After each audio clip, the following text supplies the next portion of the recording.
When the wealthiest man in the world, a man whose net worth in today's dollars would be over $300 billion. When that man went looking for someone to run his company, he didn't choose someone with deep industry knowledge. Instead, Andrew Carnegie chose a 36-year-old Charles M. Schwab who didn't know anything about making steel to lead what would become Bethlehem Steel. And Carnegie chose Schwab because he knew that leading men and building a team would be far more important than knowing how to make steel. And that is still true today, that the skill with people is the single most important thing that you can have in your toolkit that will always make you valuable in the marketplace. People always will need someone who can work with, get along with, and lead other people. And how do you get that skill set? Really, there's two ways.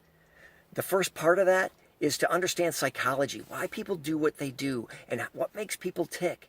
And appreciating that there's no such thing as good guys and bad guys like we learned as kids, but that people are always complex. But every life has setbacks. No life is this nice, steady, steep climb from where they start to success. It's always back and forth and up and down. Some setbacks and roadblocks are overcome and others aren't.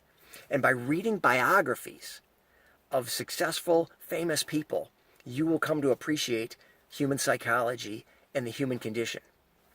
The other half of this equation is you, how you think and why you think what you think.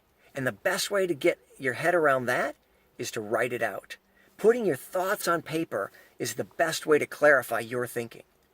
So if you can understand you and you can understand other people, just like Charles Schwab, you will always be valuable.